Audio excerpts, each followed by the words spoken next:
Good morning. You listen to FloorDaily.net, and I'm Kemp Harr. I'm in Bologna, Italy. I'm at the Cersaie show, the 33rd edition, and I'm with Armondo Cafiero, who's the managing director of the Ceramic Industry Association. Armondo, how you doing? Very well. Thank you, Kemp, for being back in Bologna. It's great to be back also in your program. It's good to come to this show. It's always interesting. Most people know the Italians have been fashion leaders for a long time, and the ceramic industry is very fashion-oriented. Let's start out talking just a little bit about the industry and then into the show. As we look at the industry, you told me last night that if you look at the 2015 export numbers versus 2014, first half of the year, overall export is up a little bit ahead of last year. Last year it was up 4%. This year a little ahead of that. But the exports to the United States, this is very interesting, are up 32.4%.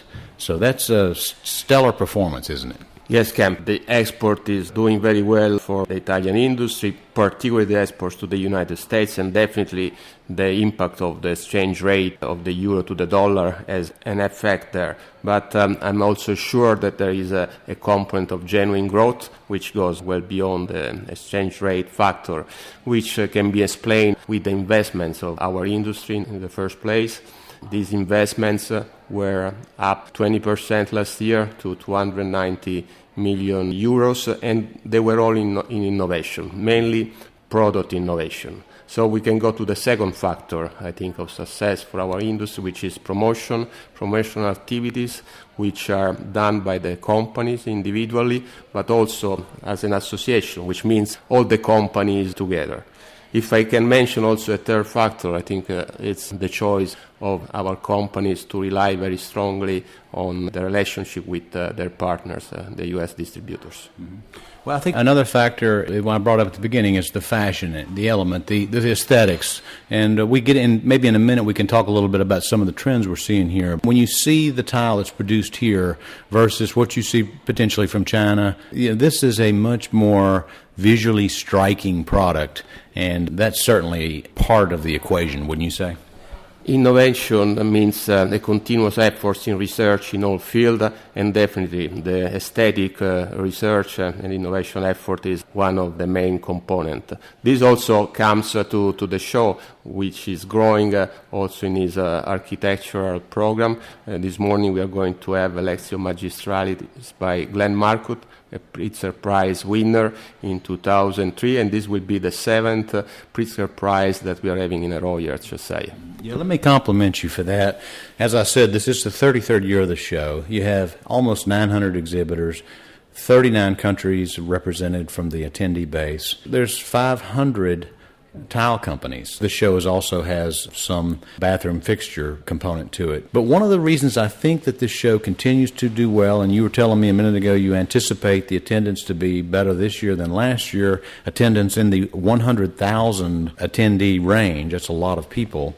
One of the reasons is because you focus on design and architecture. And as you mentioned, you have this Pulitzer Award-winning architect from Australia at the show. You've also brought architects from the United States, a whole delegation of them, to the show. So that is, I think, part of what makes this show to continue to be successful.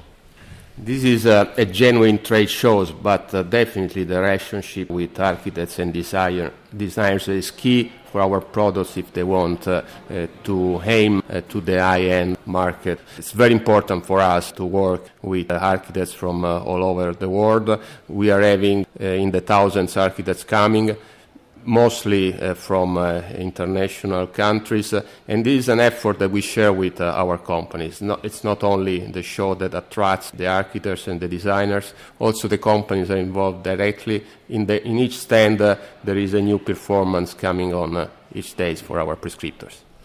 You know, another factor of the growth of this product in the United States is, as you know, the per capita usage of tile is low versus many of the other developed countries in the world. But you have a new focus, or many of your manufacturers have a new focus on this outdoor space. And as a matter of fact, one of the dimensions of this show is a new exhibit called Day Off.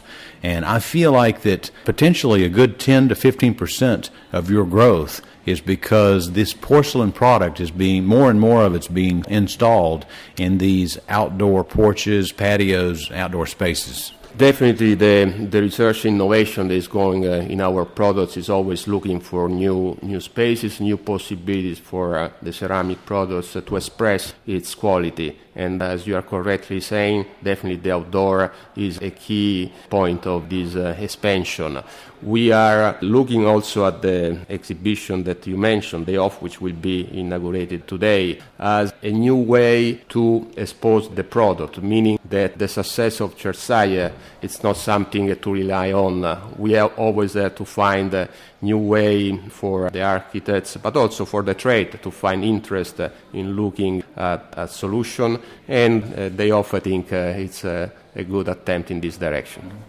Last night you entertained a group of people. You took them to Cersaie. Cersaie, most people that know this industry, was the beginning of where the modern tile industry took off. And in the United States now, some people are joking that we have a new Cersaie in the area around Nashville and over to Knoxville, where there are now 7 tile plants either working or under construction, and out of those 7 tile plants, 4 of them are Italian companies who are coming here. The benefit of that being you get the Italian design, the Italian innovation, and you get local USA production. So this is another big success point for this industry, right?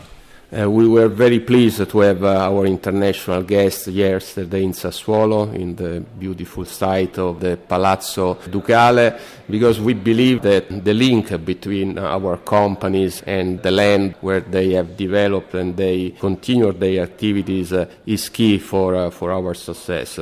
When our clients buy an Italian tile, they also buy the way of living that we have behind, the attention for environment, for sustainability, the social commitment of our workforce. And this, I think, is very important. It's the element of the district. And you are very correct in saying that the fact that it's developing the same model also in the U.S., in Tennessee, it's something that gives our industry a very good path to develop. I have also to say that the local authorities in Tennessee, from what I hear to the companies, were very clever in supporting this development. Well, Armondo, you have to be pleased. You're in charge of the success of this business, you and your team, and it seems to me that while we've had some tough times through the recession, that we're through that now, and we see growth in the last 2 years and into the future, wouldn't you say? I definitely say so. Our work pays, and we have to continue to work hard to continue this way. It's good to be with you again. Been talking to Armondo Cafiero, the Managing Director of the Italian ceramic industry, and you've been listening to Kemp Harr and FloorDaily.net.